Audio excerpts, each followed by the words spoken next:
You filthy defending a thief. You're trash, all of you. That's how Officer Malik Mitchell launched a kick at the black woman who had just walked into courtroom 3 in the Millstone district. What he didn't know, what nobody in that tired, low-lit room could guess, was that the woman he'd just attacked was Lena Carter, newly sworn in as the chief of police literally hours earlier. She didn't come to ask for permission or even to negotiate. She walked in to call out the rotten system Mitchell had manipulated for years, to lay bare everything that was festering underneath his so-called order. And when her name was announced, not with drama, just a flat, matter-of-fact tone, the room turned to stone. Mitchell went pale. The empire of fear he'd built collapsed in a heartbeat. Lena's gaze was cold as steel, and in that silence, it was a reminder that true justice never bows. Let me back up a sec. Millstone District Court, Wednesday morning, courtroom 3. Looked like nothing out of the ordinary. Unless, of course, you happen to be Aaron Carter, a black teenager standing behind the defendant's bench cuffed, wrists red, trying not to flinch each time his name was mispronounced. No cameras, no reporters, just the smell of waxed wood and the hum of tired lights. Around here, folks joked that if you came through those doors in cuffs, there was an 80% chance you'd leave convicted no matter the evidence, no matter the argument, if there even was one. Aaron, 17, tall, face still boyish, was being charged with theft. A watch, just pricey enough to make it a felony. No fingerprints, no clear video, just the word of a store clerk and a standard-issue, 3-paragraph indictment. Presiding over courtroom security that morning was Malik Mitchell, 3 decades on the force, never once written up. His uniform was always perfect, badge a bit worn, but always front and center, arms folded, eyes sharp as broken glass. He didn't have to talk. Just being in the room, he could shut everyone up. Most days, people were so used to his presence, they moved only if he nodded. Today, though, he looked at Aaron with more than suspicion. Pure contempt. It was the kind of look you can't fake, the kind that tells a kid his fate is already sealed.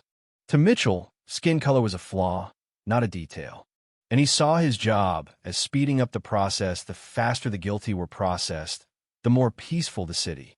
The prosecutor, Richard Ames, heavy-set, sleepy-eyed, barely bothered with performance. He listed the charges, threw in Aaron's school tardiness as a history of behavioral incidents, and watched the clock. The defense attorney didn't really defend, just a woman in a wrinkled blouse with hands that shook whenever she stood. She mumbled something about youthful misjudgment, never once pushing back against the prosecution's story, never challenging the lack of evidence, never calling out the absence of clear security footage. It wasn't a defense, it was surrender. Nobody in the benches looked surprised. This was how justice rolled here. And when Aaron dared glance back, Mitchell pressed down on his cuffs, hard enough to say, "You move when I say." Aaron's jaw clenched, but he swallowed his rage. A middle-aged woman shook her head. A young man gripped his phone, too scared to record. A white couple looked away. The lesson was clear. Stay quiet. Keep your head down unless you want trouble. That's when the door opened. Softly, but enough to draw every eye. In walked a black woman, coat buttoned tight, file folder in her hands. No apologies, no rush, no fear.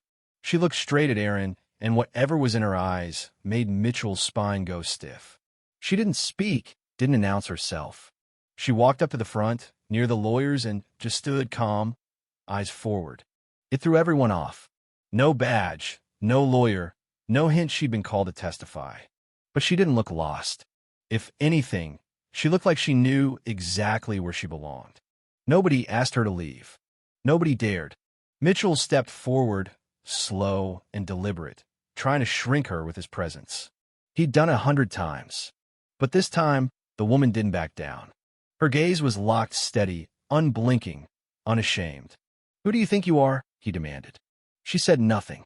She just opened an envelope, pulled out a paper, and stood in silence, facing the judge. It was the kind of silence that said, "I'm not afraid." In that room, being unafraid was its own kind of rebellion. Mitchell moved to block her view, hand resting on his belt, voice cold. She didn't answer, didn't retreat, just sidestepped him, keeping her eyes on the bench. He hissed, "Get out. You're not allowed here." The room went tense, as if a fracture had just split the air. The judge fumbled for his glasses, unsure what to do. Mitchell barked, "Who do you think you are, walking in here like you own the place?" She let the question hang, then turned to face the judge, holding her paper steady. "If this is still a courtroom, I demand that such conduct cease," she said, clear as church bells. "My brother Aaron Carter has not been sentenced, has no record, and has never been heard. You have no right to call him a thief." She wasn't loud, but her words cracked the room's order. Mitchell stepped back, rattled. The fortress he'd commanded for years began to crumble. But instead of backing down, he did what power always does. He lashed out. Mitchell's rage boiled over. He screamed, "You people are society's trash." Then, before anyone could move, he kicked her right in the chest. No warning, just rage, just the old instinct that said he owned this space. Lena fell, her folders scattering papers like gray butterflies. But she didn't cry out. She gathered herself, picking up each page in silence, her gaze fixed on him, refusing to break. Everyone in that room had seen Mitchell kick people before, but never here, never in front of a judge, never this public. As Lena rose, pressing her hand to her chest, she didn't flinch. "If you can act like this in a courtroom, with laws, a judge, and a prosecutor watching, what have you done in places with no witnesses?" she asked, voice soft but deadly. Nobody had an answer. Not Mitchell. Not the judge. Not anyone who had ever looked away. And then Lena did what nobody expected. She stood tall, unfolded her paper, and announced, "My name is Lena Carter, newly appointed Chief of Police for Millstone. Effective this morning, I have full authority to suspend any officer who abuses power in public." Dead silence. Nobody looked at Mitchell as an authority anymore. His empire was gone. Lena didn't gloat, didn't threaten. She just stood, steady, and the trial was over, not the official one, but the one that truly mattered. Within hours, video of the kick was everywhere. Social media exploded. Hashtags trended. Memes flew. Every moment Mitchell's glare, the kick, Lena rising was slowed down, dissected, looped. Outrage and support split along sharp, ugly lines. Some called Mitchell the last honest cop. Others demanded his arrest. The trial of Aaron Carter was suspended. Everyone knew why, even if the press release didn't say it outright. Lena didn't stop. She spent her first week as chief digging through every complaint ever filed against Mitchell. 14 complaints, most never saw daylight. Civilian claims, lawyer memos, a rookie officer, long gone, who'd accused Mitchell of coercion. The complaints always matched the periods Mitchell was praised for being officer of the quarter. The same times victims had tried to speak up, only to be buried in paperwork. And then came the twist. A new witness stepped forward, a boy named Kevin Simmons, 16, who'd seen everything. Aaron chasing the real thief, returning the watch. Security footage, saved by a shopkeeper, proved Aaron was innocent. The cuffs had snapped on him simply because he was black and in the wrong place at the wrong time. Mitchell had built his career on speed and fear. He'd never care about truth, just numbers. Now, his name was being dragged through every database, every headline. He wasn't untouchable anymore. Lena refused to let the story end with his fall. She created a new independent review system, reopening cases, inviting feedback, forcing officers to explain themselves, to be seen not as symbols of authority, but as people accountable to the truth. Millstone, the city everyone once feared for its silence, began to change. Instead of hiding mistakes, they posted them online. Instead of empty PR, they allowed victims to see the files that once erased them.